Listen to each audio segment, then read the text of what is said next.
Mm. And a magnificent morning to each and every one of you. We're going to pick up with chapter 13.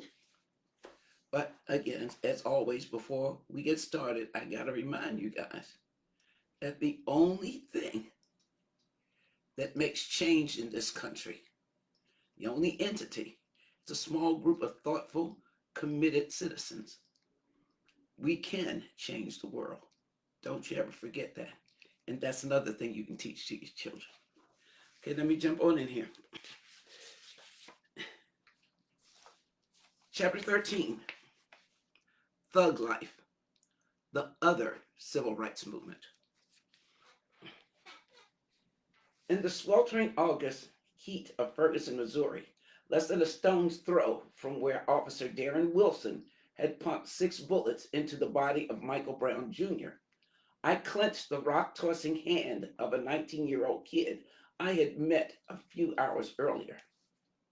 A few feet away, a multifarious conglomerate of long gun wielding cops, Missouri state troopers, and actual soldiers stood ready to use any means necessary to suppress any unrest.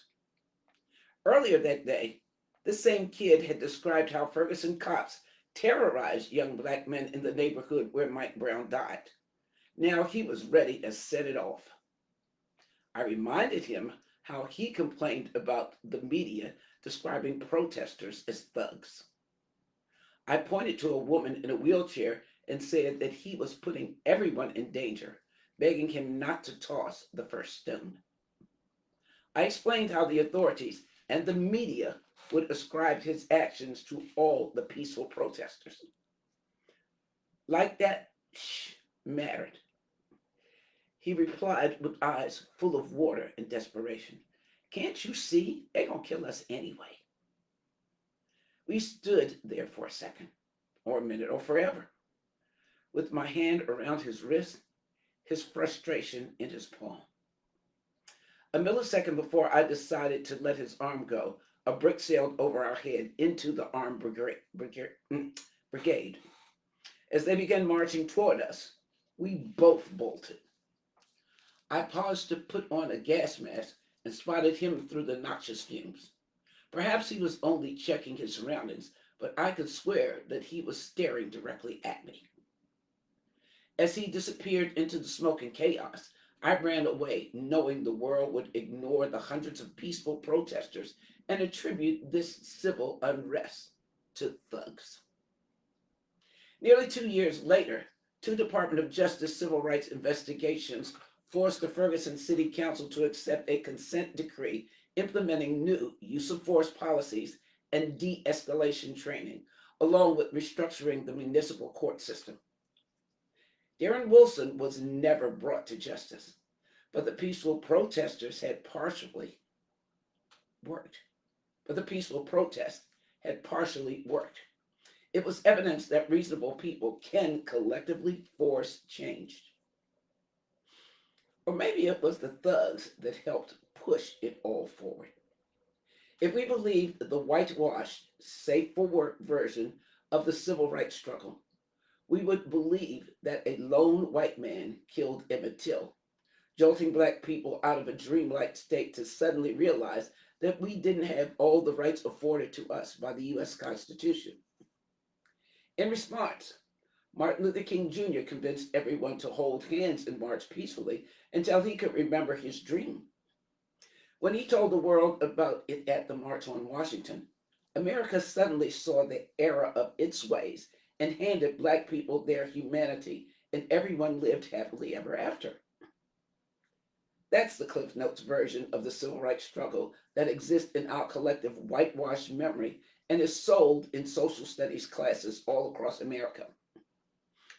Through a complex combination of whitewashing, guilt, and an intentional recasting of history that absolves them of their hatred, our historical translators have painted a sanitized, impressionist portrait of a struggle for black liberation that was eventually fulfilled by Americans' unwavering commitment to justice and equality. Out of a whole cloth, They managed to fabricate a fantastic ahistorical myth that somehow became truth. They remember a socially conservative, respectable campaign of racial reconciliation, not a movement of anti establishment revolutionaries. And for their sake, the doctrine of nonviolent resistance was eventually reduced to simple nonviolence. They never speak of the resisting. As long as America has existed, black men and women have been engaged in a fight for full equality and liberty. But unlike the fairy tale version would have you believe, the struggle has never been passive, nor has black resistance been nonviolent. In their quest to get free, black people have always availed themselves to the right to self defense and armed resistance.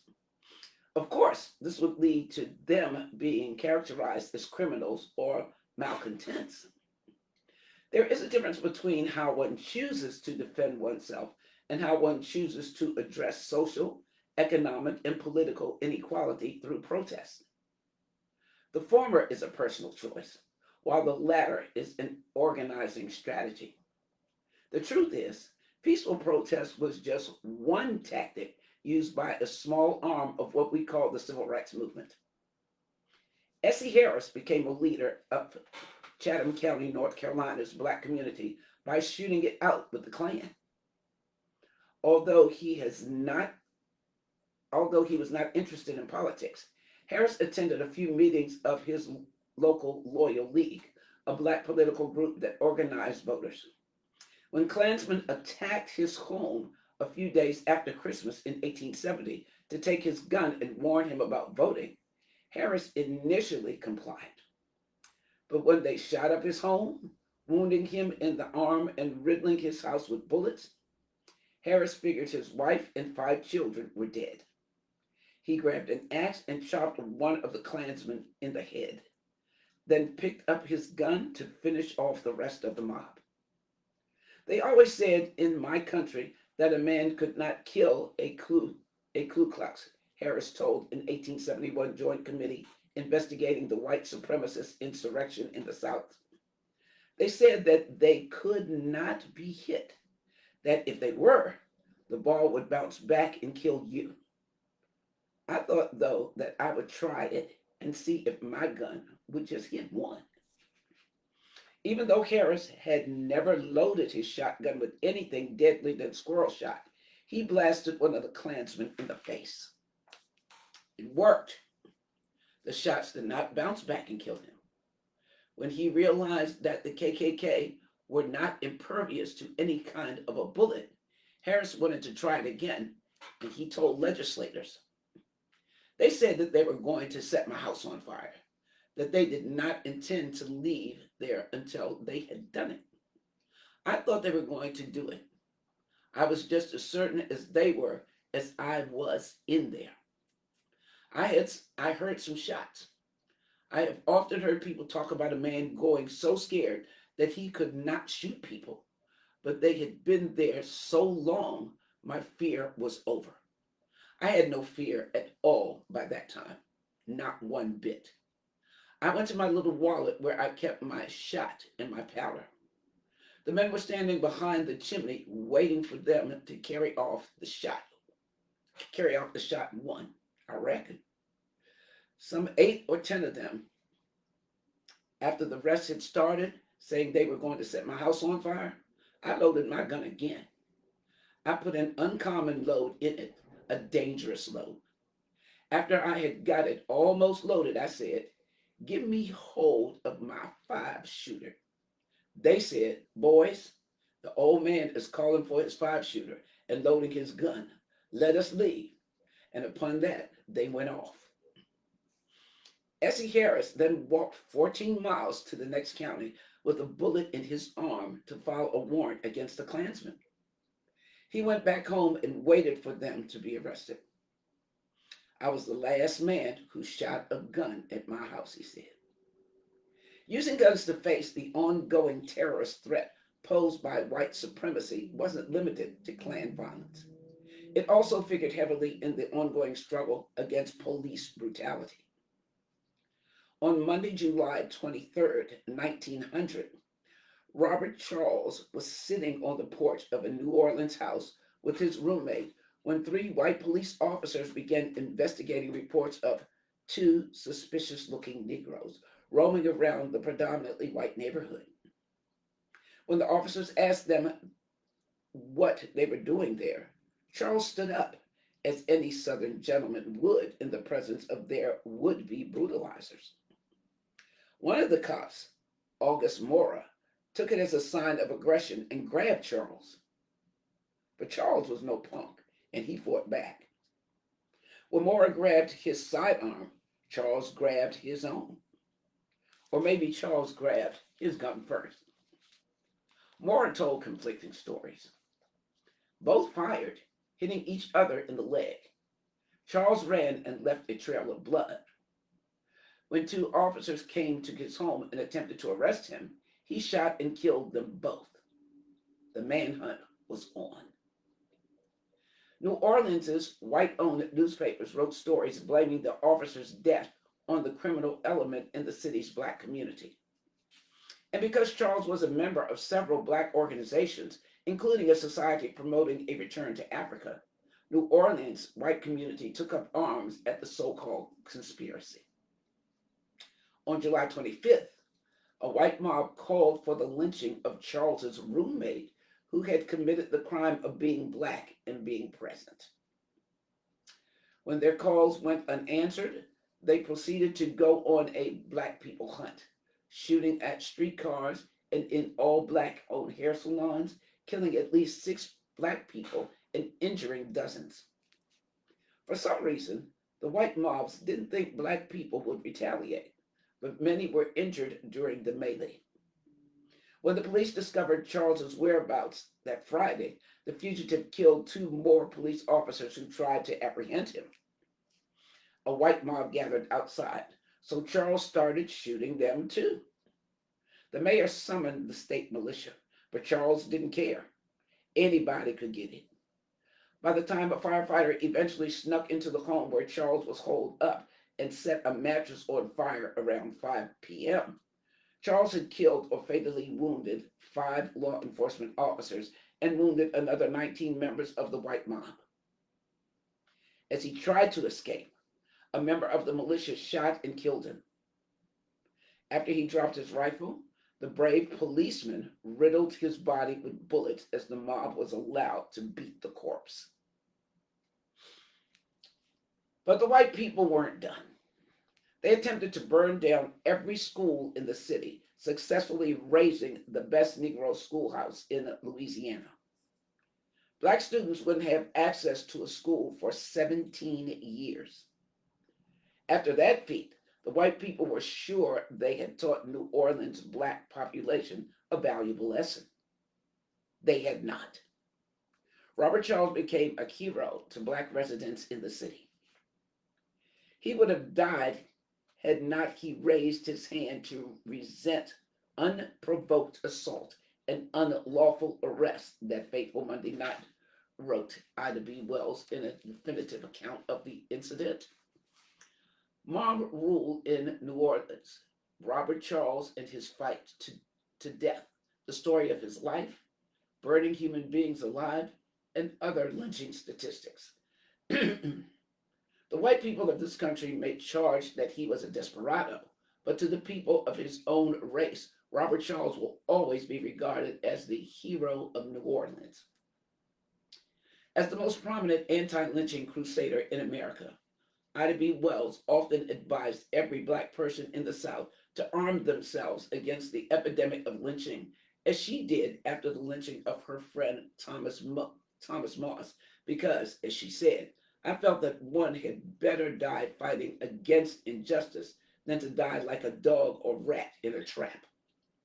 Similarly, in Richmond, Virginia, polymath John Mitchell Jr. made himself into a national figure by pushing for armed self-defense in his newspaper, the Richmond Planet. Born as a slave in 1863 in Richmond, Mitchell soon proved himself to be a young man of many talents. During high school, he won a slew of oratory contests, graduated first in his class, and also demonstrated an uncanny ability to draw maps by hand, as he showed while applying for an apprenticeship at the Bureau of Engraving and Printing. After he learned the printing game, he settled down in the black area of a town at age 21 when he was named editor of the Richmond Planet. Mitchell's status as the King of Jackson Ward may have come from the fact that he founded the Mechanics Savings Bank in 1902 and served as its president for 20 years. Or maybe it was his work as a teacher that made him more popular. Perhaps he was so well known for another reason. Johnny wanted all the smoke. Mitchell made his newspaper one of the most respected in the country by traveling around Virginia reporting on lynchings. But he didn't just write about the incidents, he advocated for armed resistance and made sure he practiced what he preached. When a black Jackson Ward resident died during an encounter with a Richmond police officer, Mitchell was indicted for slandering the officer by calling him a murderer. Undeterred, Mitchell went to court and accused the officer again, insisting that he had evidence that the victim had been beaten to death by the cop. The court refused to let him inspect the body, but Mitchell forced his way into the University of Virginia to see the body himself. The charges were dropped, and when he publicly condemned an 1886 lynching in Southside Virginia, racists sent a letter informing him that he would be hanged if he decided to, quote, poke that infertile head of yours in this county long enough for us to do it, end quote. Believing in the old Negro principle of F around and find out, Mitchell replied to the threat with a quote from Shakespeare. And that quote said, "There are no terrors, Cassius, in your threats, for I am so strong in honesty that they pass me by like the idle winds, which I respect not." End quote. The brazen journalist grabbed his twin Smith & Wesson pistols, hopped on a train, walked 5 miles to the site of the lynching, and waited for the cowards to come forth. Of course, no one ever showed up. And it didn't stop there. Mitchell wrote that the best remedy for a lyncher or a cursed midnight rider is a 16-shot Winchester rifle in the hands of a dead shot Negro who has nerve enough to pull the trigger. He was proud of his status as the Fighting Negro editor, explaining that it was his job to, quote, howl, yes, howl loudly, until the American people hear our cries, end quote. His popularity earned him the ear of the governor, admiration from his fellow citizens, and a dedicated readership. Mitchell died at his desk on December 3rd, 1929, and was buried under a tombstone that reads, editor, banker, alderman, and pioneer of civil rights, a man who would walk into the jaw of death to serve his race. Black leaders publicly advocating for armed resistance and self-defense was not rare. When he began his work in Montgomery as a pastor and advocate, Martin Luther King Jr. kept a firearm with him. Mitchell often referred to armed self-defense as natural law.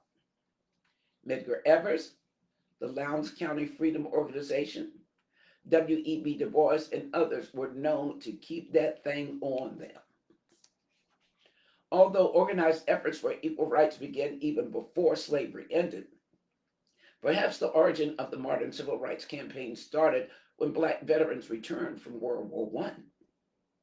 Beginning in 1914, 31-year-old Hubert Harrison, who is alternately called Black Socrates, the father of Harlem radicalism, and the foremost intellect of his time, left the mostly white socialist movement and founded the New Negro movement.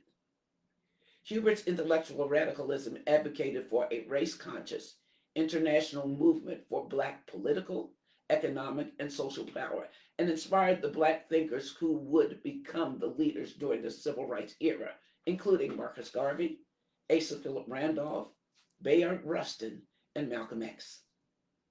The New Negro movement preached armed self defense and became contagious among the black World War I veterans who had seen the world and now refused to subject themselves to the racial terrorism that plagued post Civil War America. This staunch refusal to bow to white supremacy was taken as an affront by white Southerners, prompting the mass racial violence known as the Red Summer of 1919. But while many of these race riots were one sided attacks by white lynch mobs, black people refused to lie down and die silently. In July 1919, a 14-year-old girl was allegedly attacked by a black man in Coatesville, Pennsylvania, a town where several white men had been acquitted of lynching an African American steel worker in 1911. When a rumor surfaced that the police had arrested another black man and were preparing to lynch him, members of the town's black community grabbed their guns, bats, and sticks and went to the town jail. When the mayor and police chief assured them that they hadn't arrested anyone, they marched to the city hall and stormed the building just to make sure. Not only hasn't there been a lynching in the entire state of Pennsylvania since that day, but for some reason, after the Coatesville call to arms, the city became majority black. I wonder why. A few days after the Coatesville call to arms, the white wife of a civilian naval employee was assaulted in Washington, D.C. The local newspaper jumped on it, having riled up local veterans with tales of a Negro fiend who was attacking the wives of sailors. On July 19, 1919, a mob of white veterans tried to lynch the black man accused of the crime, but the crazy white troublemakers took it a step further and tried to bum rush a black neighborhood in D.C., armed with bats and sticks. They tried to do their little lynching thingamajig, but the black neighbors actually had guns, and the Caucasian criminals went back to regroup. They organized more mob violence for the second night, but once again, terrorist night out didn't go as planned. Black churches, civic organizations, and regular citizens somehow raised $14,000 in one day to purchase guns and ammunition and stationed sharpshooters on roofs in strategic areas. The unmelanated mob suddenly lost interest when the entire city started shooting at everybody white. 17-year-old Carrie Johnson was arrested and charged with shooting and killing a white police officer from her apartment window during the riots. But when she went to trial, the judge actually believed that she was protecting herself and dropped all the charges. Robert Williams may have been the biggest badass of them all. Born in 1925, Williams served in the Marines before returning to his hometown in Monroe, North Carolina in 1955 and joining the NAACP.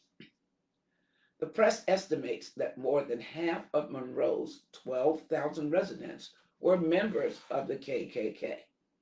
So Williams applied to the National Rifle Association to charter a chapter and form the Black Guard. Made up of around 60 men who were mostly veterans, they charged themselves with protecting Monroe's black neighborhoods from the white boys in the pointy hats.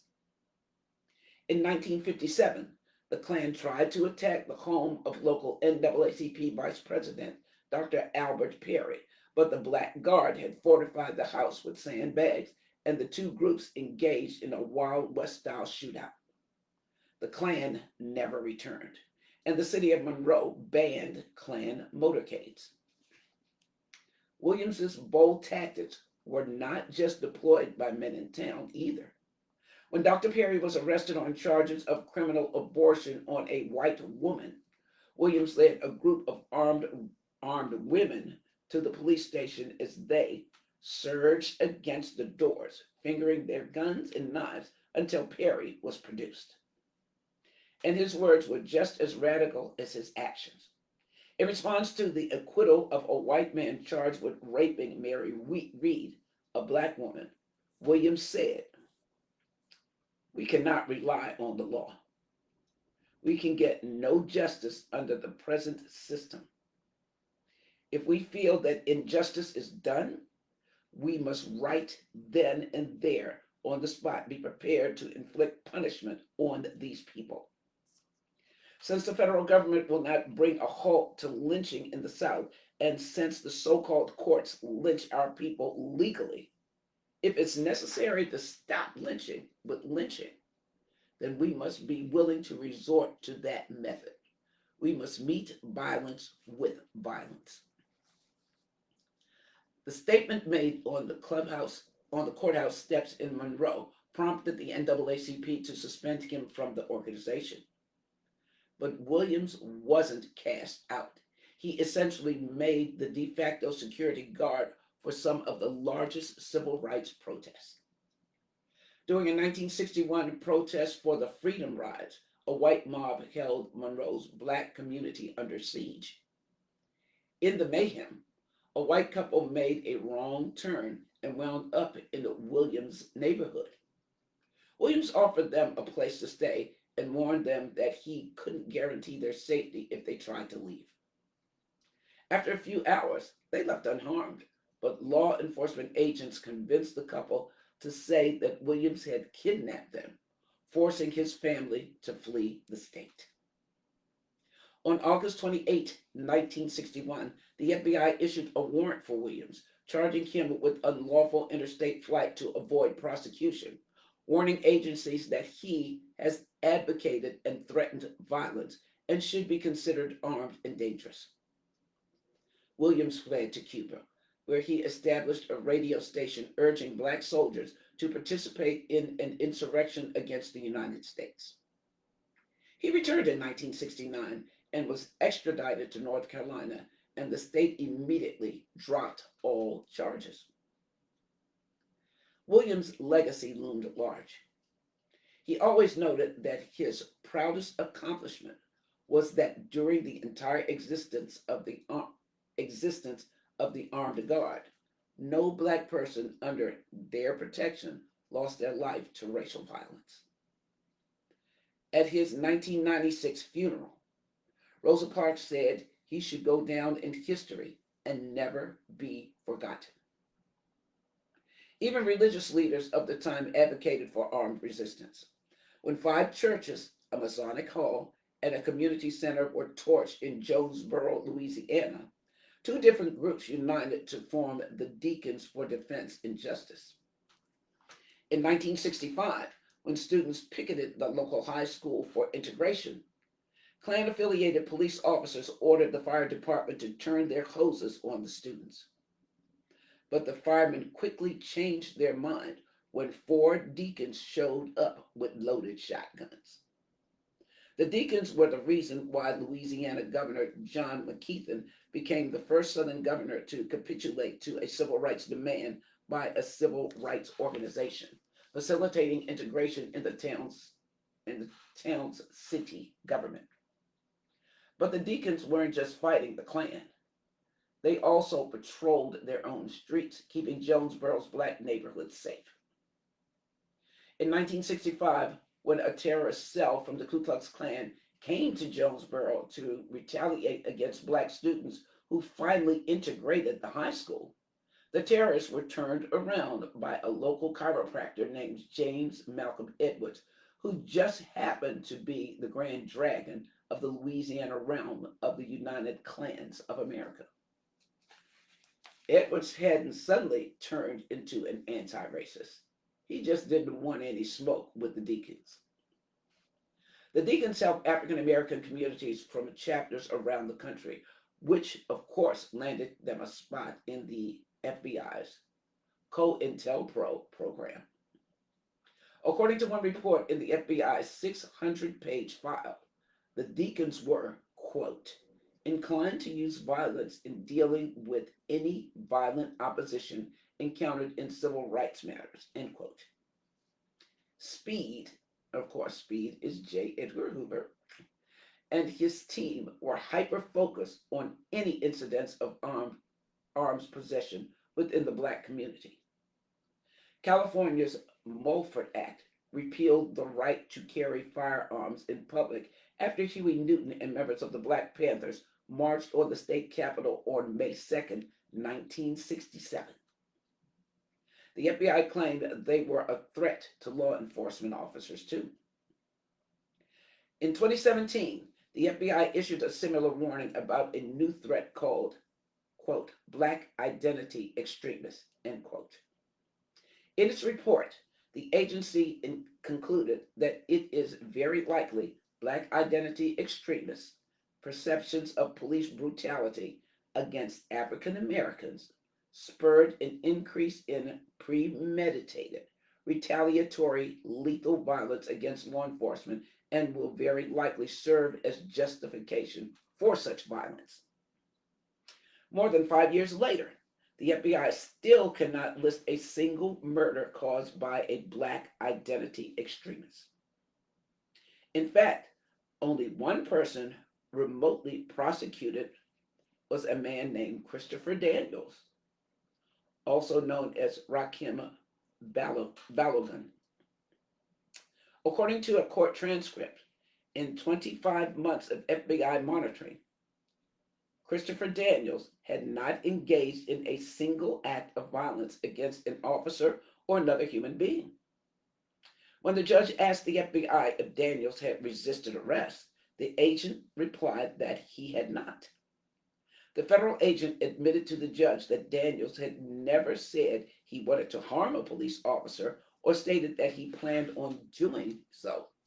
In fact, the only evidence that the FBI offered for Daniels being the subject of 25 of 25 months of federal surveillance was his anti-police rhetoric on social media and a few chants at rallies.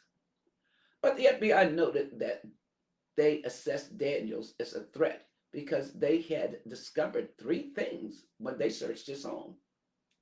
One, that he legally bought firearms.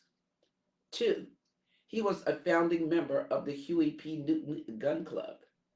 And three, he owned a copy of, quote, Negroes with Guns, end quote, the book that is called the single most important intellectual influence on Black Panthers founder Huey P. Newton. It was written by Robert Williams. It is possible that Daniels, just like Black history, or maybe he's afraid of losing his civil rights. Oh, wait. All right, the supplement to chapter 13 is all the way free. It appears to be a letter. So it says, Dear Tyran, I know you rarely get letters when you're locked up, so I thought I'd write you this one and fill it with some good memories. The last time we saw each other, you were just finished with a bid, and I assumed I'd get to see my closest cousin all the time. I remember how shocked I was when we were sitting in a hotel room and you told me that you had spent over half your life in state prisons.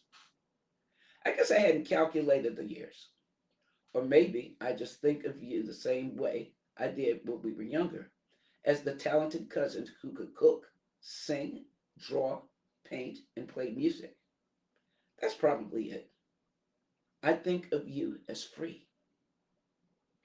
When I think of being free, I think of those few hours we spent on the run in New Jersey. I remember I was about 10, which means you were about 9. You, Geet, Eric, and I spent the summer at Janny's huge 3-story house in New Jersey. Remember how, even though we were all cousins, we told everyone we met that we were brothers because honestly, we really weren't pretending. I know you remember that we each had our own bedroom, but we would sleep in the mother-in-law's suite on the 3rd floor every night. Man, we even had our own kitchen, which was great because you had just learned how to make French toast. Bruh, I guarantee we went through a loaf of bread and a dozen eggs every day for an entire summer. We were on a strict French toast diet. Perhaps Aunt Jenny had cable with HBO, and she bought us an Atari. And since I am the only one of the male cousins who can't play the drums, of course, we had a drum set. And then Uncle Robert Harriet gave us 4 sets of boxing gloves. No boxing lessons, no training, just boxing gloves for us to beat the hell out of each other. And Geet and Rob had hands like bricks, but since they were the oldest, they beat us up every day. Man, that was the best summer. I loved when we'd go to the garment district in New York and Jandy would drag us around to the most uninteresting part of New York while she shopped for purses and luggage to sell at black conferences around the country. Oh, do you remember the matches? During Aunt Jandy's travels, she collected matchbooks from hotels, restaurants, bars, etc., and filled a fishbowl with them until we found them. And when she went to work her regular job at Essex Community College, she'd make us go to the library, and you said it was like the library at Alexandria. That was also the summer I discovered one of the most glorious things that ever existed. Walking around with your shirt off. Jenny was like, why would you put a shirt on if you ain't going nowhere? That's just unnecessary. How come no one ever told us we could just walk around scrawny and bare chested all day? He Man was the only person we'd ever seen do this, but still, Castle Grayskull was in a very secluded area, and we were in downtown East Orange, New Jersey, balling with our shirt off, running up and down 3 flights of stairs while dribbling a basketball while wearing boxing gloves. It was the greatest summer ever. The only thing we couldn't do was go outside. Aunt Janny barely let us sit on the porch. She even bought us a basketball hoop and put it in the house. We had no idea that crack was just coming out and she was just trying to keep us safe, but we moaned and groaned about it all summer long. I don't know how Aunt Janny survived. Can you imagine dealing with 4 preteen boys with no bedtimes, hopped up on syrup bread, running around unrestrained, fighting, dribbling a basketball, sweating, arguing, banging drums, watching R-rated movies into the wee hours of the morning while literally playing with fire all day and night? We used to laugh at how Aunt Jenny wasn't born with the ability to modulate the volume of her voice, so she literally screams at everything. The third floor probably smelled like teenage armpits and cinnamon, but we would never clean up because Jenny was going to yell anyway. Like you said, God gave her 2 outside voices and no inside voice. So when she tell us to clean up, we'd never do it. Remember that time she came up to vacuum the shag carpet and got a puzzled look on her face like, why is the vacuum picking up all of these matches? What is going on? Man, she hit notes I've only heard high level sopranos hit. She chased us around that house, but she had no realistic shot of catching us. She put us on punishment, which is to say, we had to stay in the house and play video games and eat more French toast and play more basketball and fight more and bang more on the drums. Basically, the only thing that changed was we couldn't get our popsicles. She also took the cable box, which meant we couldn't watch the original Clash of the Titans, which was debuting on HBO. And we were outraged. How are we supposed to survive with no HBO and no popsicles? This was America. We had rights. We thought about calling protective services, but do you remember what we did instead? We ran away from the French toast house, from the shirts optional house, from free trips to the Big Apple and unlimited books, from a castle with basketball and video games and late night breasts and all of the syrup we could eat. I remember how we stopped at a bodega in a sketchy looking neighborhood and put our money together to buy a bunch of popsicles in those clear plastic sleeves. Geet had on flip flops and he said his toe meat was burning, which made me laugh uncontrollably. So we sat on the curb, sucking on popsicles, watching a rap battle between a bunch of dudes who said fresh a lot. All summer, Geet would force me to write raps for him. So he convinced me to battle that one dude, and I won. Then all those street dudes from up north gathered around us and started asking us what South Carolina was like and if we rode horses or owned pigs. And then, with no map, a bag full of melting popsicles, and a rapidly deteriorating flip flop toe injury, we continued on our journey. We were free. I don't know how we made it to Uncle Rob's house, which was in the next town over in Newark, New Jersey. We had barely made it into his apartment when Janny burst through the door screaming, which was to say she was using her normal voice, about how her nephews and about how her nephews had been kidnapped.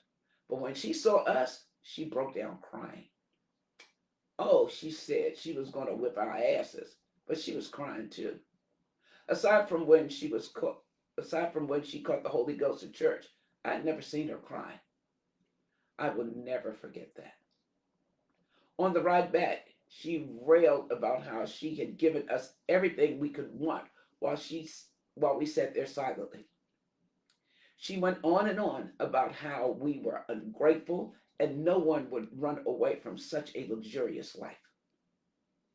When she asked us how we ran away from so much freedom, no one had an answer until you pierced that silence and said, because we ain't all the way free.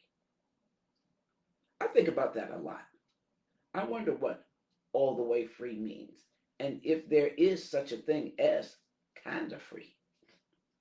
I'm sure white America considered the formerly enslaved as all the way free when they abolished slavery, while creating a loophole that just allowed them to enslave non whites without calling it slavery. You can read it for yourself.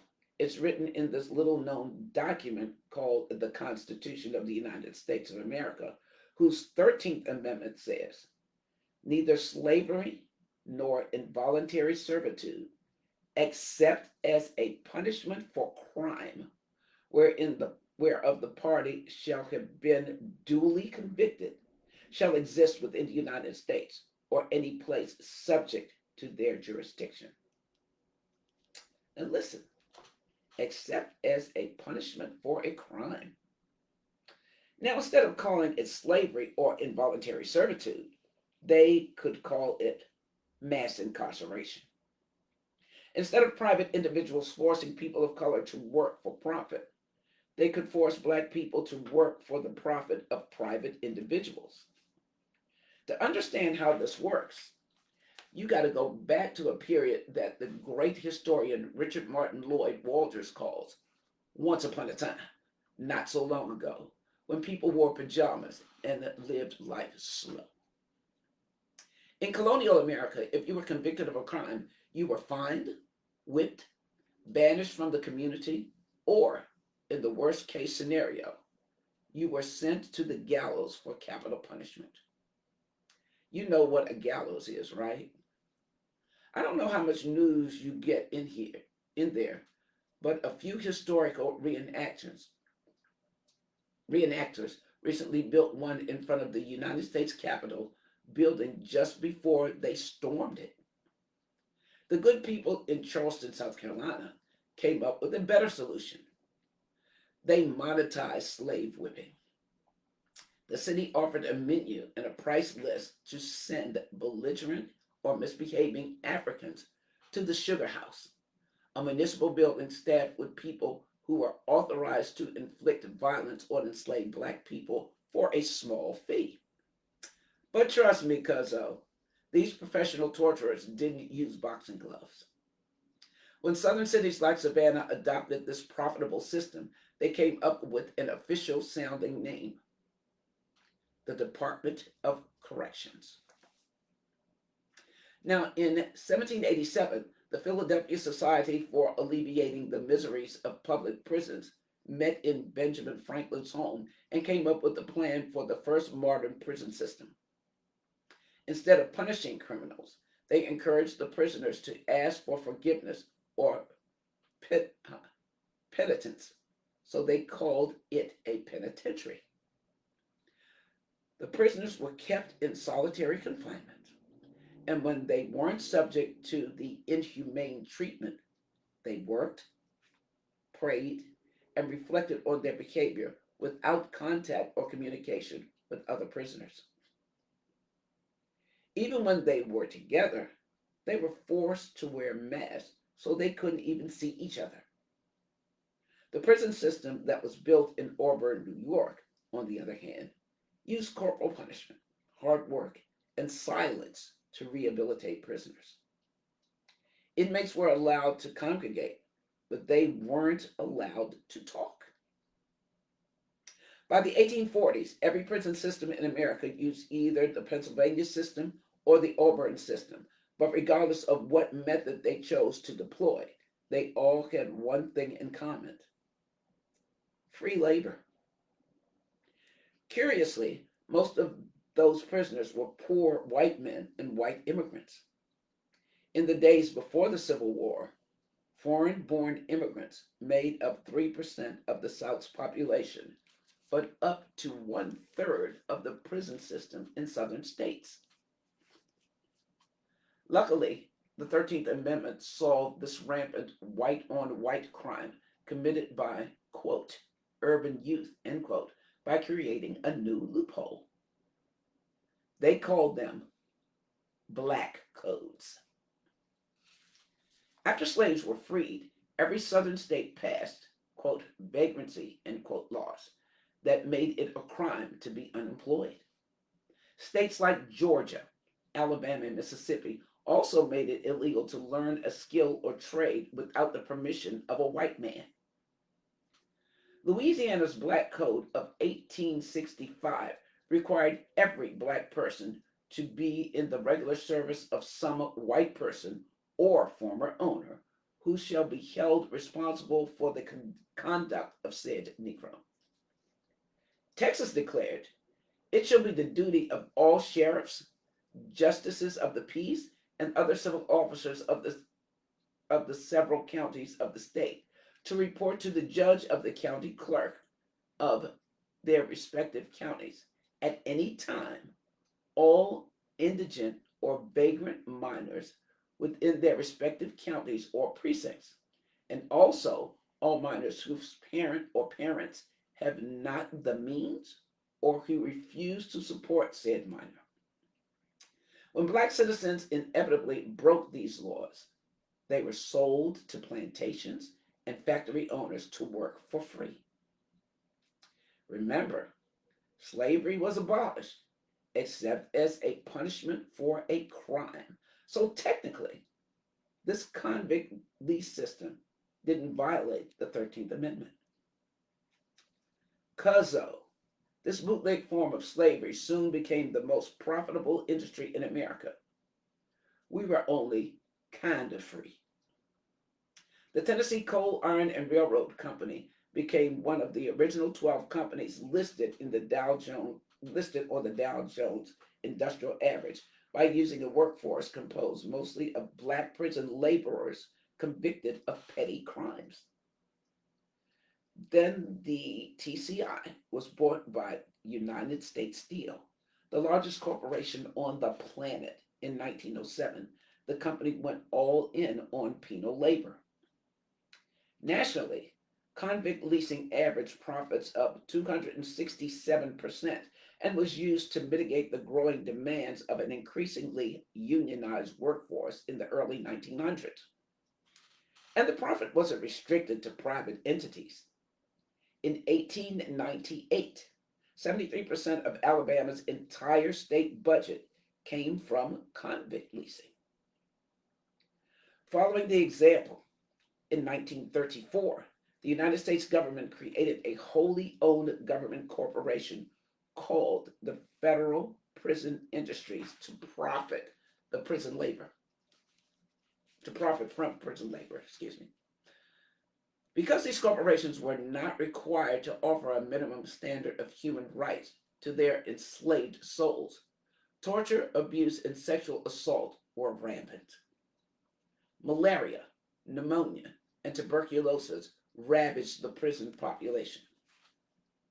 41% of Alabama's convict lessees died during their terms of incarceration in 1870, and Mississippi's prison death rate in the 1880s was 9 times the rate of prisons in the North.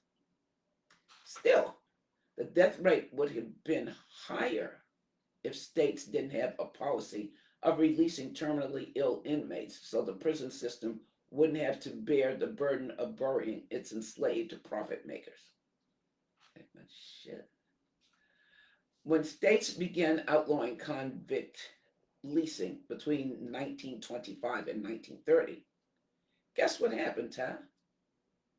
The black incarceration rate plummeted to the lowest rate since slavery ended.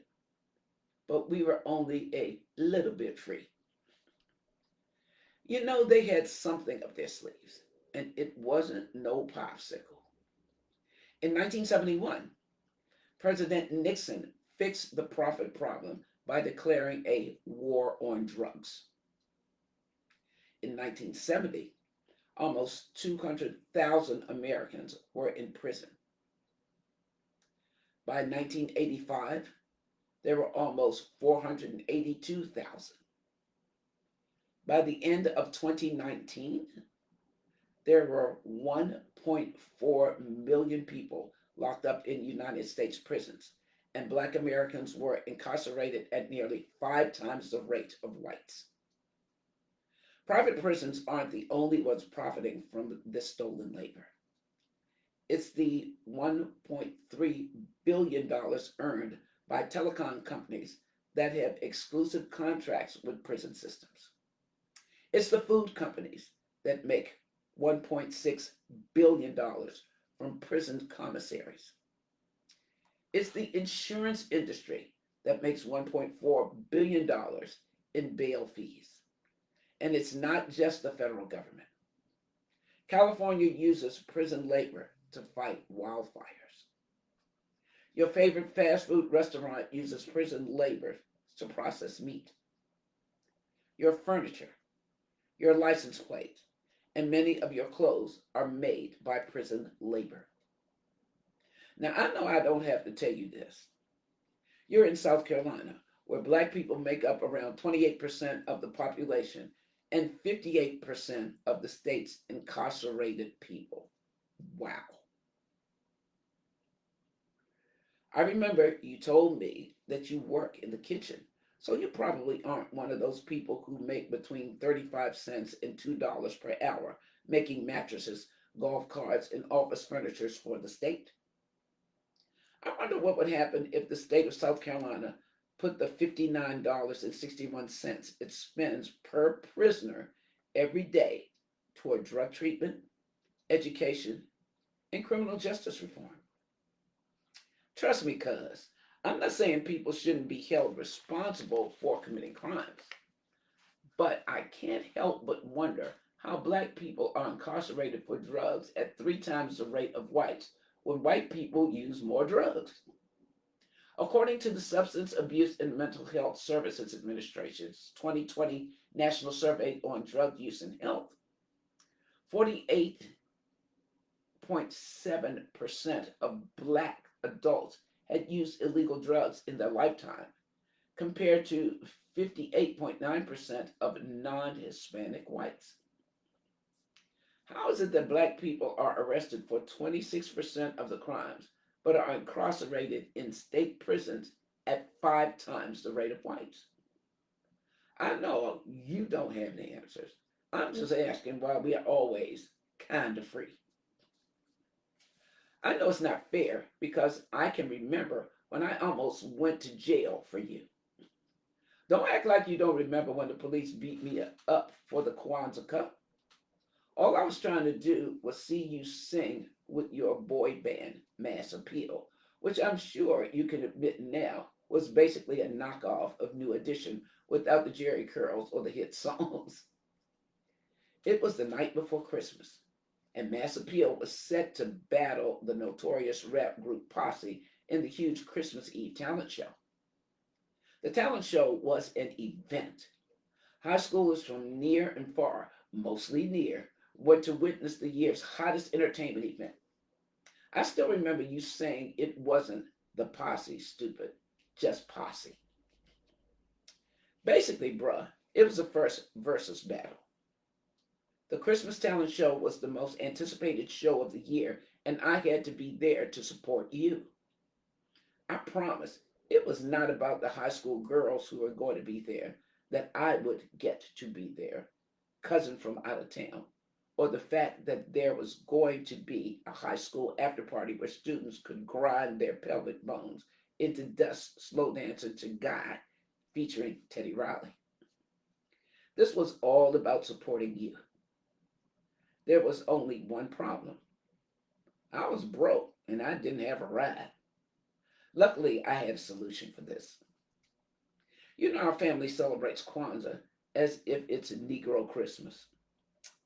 Well, I still had to get my Kwanzaa presents. My plan was to take the money my mom gave me for Kwanzaa shopping, buy some cheap BS, and use the rest to ball out at your talent show.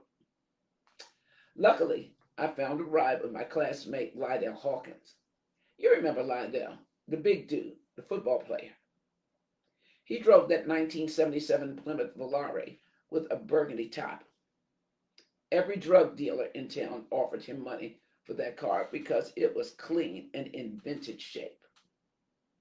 Because his name had begun with an H, Lydell and I had been friends for years because we had homeroom together every year since seventh grade. So, on Kwanzaa Eve, we went to the Magnolia Mall, which was crazy crowded, and I found the perfect gift, a Kwanzaa cup.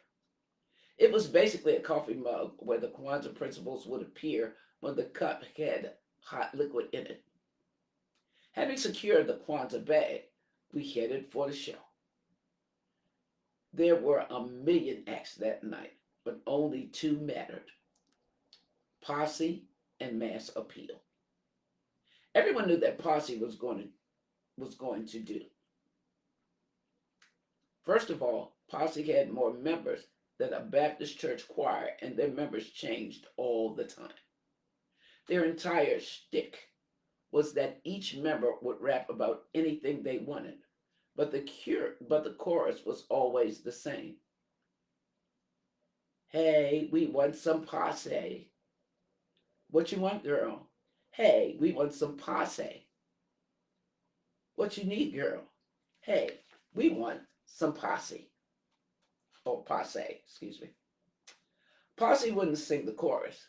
They would select the finest 10th and 11th grade girls to chant the chorus and dance as posse girls. Yes, Posse had its own cheerleading team as backup dancers. Did you used to go with a Posse girl at one time?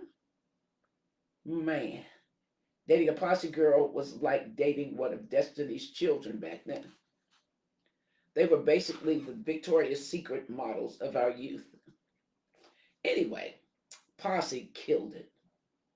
You know I love you, bruh, but I gotta be honest. Posse was dope that night. I felt sorry for y'all. Ain't no way Mass Appeal was going to outdo the Wu Tang Clan. But when it was time for Mass Appeal, y'all did an entire medley of hit R&B songs, beginning with Belle Biv DeVoe's warning to never trust a big butt and a smile, and ending with high fives. I like the way, the kissing game, all while wearing the BBD airbrushed overall shorts and the Malcolm X hats. Look, it was the 90s. Come on now. In case you didn't know, the only thing women like more than clever puns, women do like puns, right? Is dudes who can sing falsetto. And I won't lie, y'all sang. If I wasn't trying to be cool and pull a stray posse girl, I definitely would have cheered for mass appeal. But y'all wasn't anyway. Even Lydell got some action. And by getting some action, I mean walking a girl outside and getting her phone number. Because that meant you were really doing it in the 11th grade. Basking in all of that high school glory, I totally forgot my curfew and I knew I was going to get in trouble. There was the small possibility that I could sneak into my room, which had its own door that led to the outside, without Mama hearing me.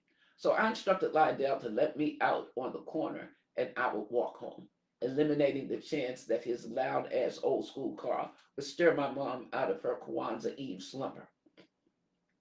Lydell didn't even make it a block before he noticed that I'd left the Kwanzaa cup in his car. He swooped around, pulled up next to me, handed my Kwanzaa gift through the car window, and drove away while I started my walk back home. But back then, our childhood home was 1 block away from the street that was basically a Walmart for crack. 8th Street had every variety of crack: the crack rocks, the crack cookies, the crack that was whack, the crack that killed Applejack, all the cracks. So at 1 a.m. on Kwanzaa Eve, what looked like a strange dope boy's car pulling up next to me handed me something through the window and disappeared into the night. Now that I think about it, I can see how that looked really suspicious.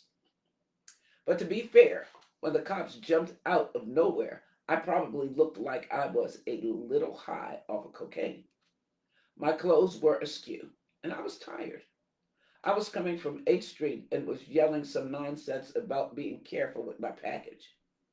As they searched for the crack I had obviously thrown away, according to them, with one officer keeping his knee on my back, I didn't even try to argue. All I could do was try to save my own life. I begged and I pleaded with everything I had. Oh, I didn't care if they shot me in the head or anything. I just didn't want them to break my mama's Kwanzaa cup. When they smashed my Kwanzaa cup to bits and let me go, I was devastated. I swear to you, of all the things I have ever seen police do, and I have seen police kill people, the saddest, most pitiful I have ever felt is walking that 200 yards or so after the cops stomped on my mother's $6 Kwanzaa cup. When I got home, my mom was waiting and I didn't even try to defend myself. I just listened to my mother yell at me. She yelled at me for being late. Then she yelled at me for being selfish and spending money on a talent show. My mother can lay a guilt trip with the best of them. And it was worse than having a knee at my neck. Even worse, everything she said was right. All she ever tried to do was to make us happy. She never cared about a Kwanzaa gift, but I'm sure she was upset that her only son would rather slow dance with second string posse girls than get her a damn Kwanzaa gift. I had one job. When my sisters gave my mom her Kwanzaa gifts that year, I felt so bad because the Kwanzaa gift for mom was not only an in house competition, it was a tradition. I know my mom was hurt because I could see it in her eyes. A few days later, or maybe even the next day, a neighbor who saw the entire incident with the cops told my mom that the police had beat me up. She tried to file a complaint, but nothing ever came of it. When she calmed down, she let loose another rant about hanging out in the streets late at night. And halfway through her lecture, she started crying. I tried to tell her that I had just gone to see you in the talent show, but she didn't stop her. Janie level soprano rant. That's when I realized that my mom wasn't worried about the dope boys. She knew those dudes on the corner of 8th Street wouldn't bother me. If anything, they'd protect me. She wasn't lecturing me about the danger of drugs. She knew I wasn't using the cracks, as she called it. She wasn't even going off about missing my curfew. She was concerned about what the cops could have done to me. What if they had taken you to jail? She asked. Do you want to throw your life away? Being innocent doesn't mean anything to the police. You think they care? To them, you're just another black boy in America. Now, I think about that a lot. I think about you a lot. You are the closest thing I will ever have to a brother. Now that I can see the different trajectories our lives have taken, I understand the privilege of contemplating absolute freedom. You are in a state sanctioned loophole that legalized enslavement, and I am just a black man in America. And neither one of us is all the way free. Okay, I will pick this up another day. You have an awesome one, because I truly do intend to.